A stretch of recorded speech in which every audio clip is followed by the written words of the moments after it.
fishermen obviously do not want to catch whales. When they see a whale approaching the net, they can do things to prevent that from being an entanglement. Commercial fishing is going to have an interaction with the animals. They're in the same place at the same time.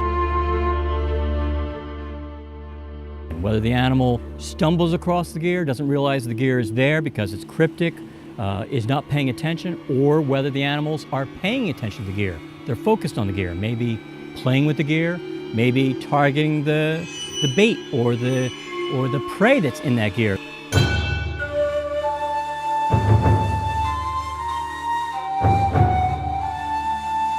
Hawaii and Alaska are connected by the animals, humpback whales, the same subpopulation of animals, as well as our goals, our objectives here. You know, entanglement threat is one of the major threats for humpback whales and many other large whales, for that matter. There's just a myriad of ways that animals can become entangled in gear. It's towing the boat. Our large whale entanglement program focuses on animals that are in distress because of interactions with gear. This could mean rope or line around their flukes, around their fins, through their baleen. The commercial fishermen are trying to make a living, and they also want to have the best care of their gear. And these guys are real pros. They know what they're doing. And they watch whales. Many of them have grown up on boats, and so they don't want their gear to get tangled up around a whale either. And most commercial fishermen that I know really have a love for whales. So they work pretty hard at looking at techniques and ways to keep whales out of their gear. The gill net is set along the coastline, and that's where whales are cruising along those shorelines looking for their food.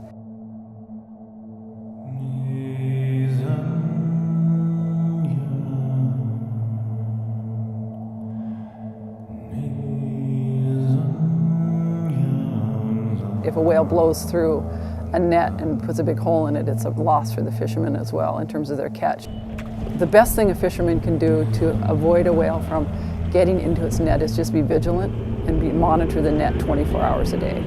Fishermen can do everything from banging the side of the boat to putting it in and out of gear, basically making noise to let the whale know that the gear is there. When whales come into your net area, it's better off to pull tight on your cork line and take something and smack that, you know. When I see one, I'll just start running back in front of my net. Yeah, like tapping the side of your boat with a picking hook and Run up and down your net, or just towing on your net. just so they know it's there. You know, kind of like an old string in a can when you talked into it. I think the pingers are probably a good idea.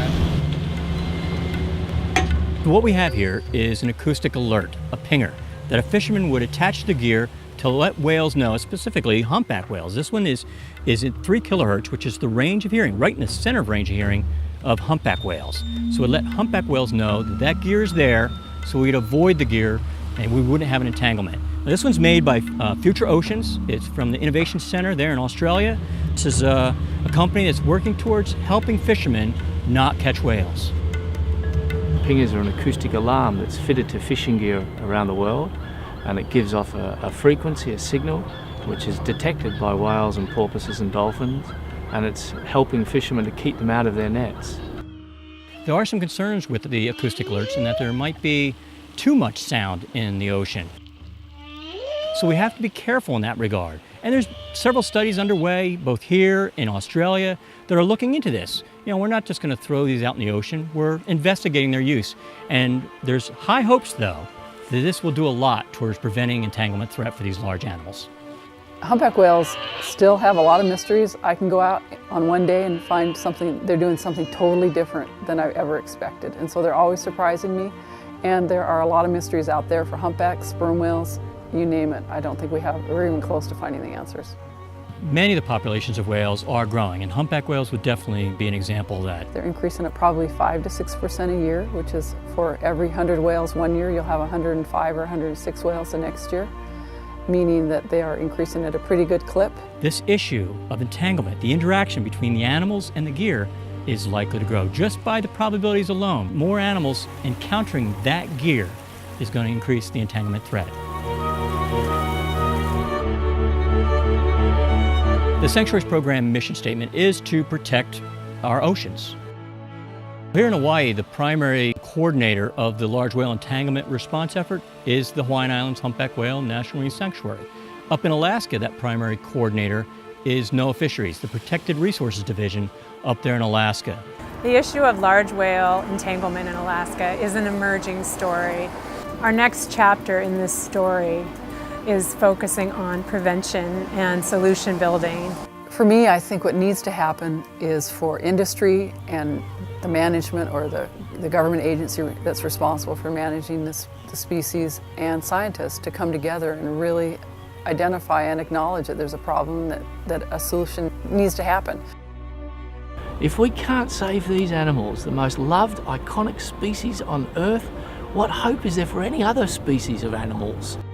What tools do we have in our toolbox to make it work and make that change happen so whales aren't caught in gear, that they aren't killed, and fishermen can still have an economic future in fisheries in Alaska? I would love it if we figured out what was going on, what was the gear and how did they get caught in the gear?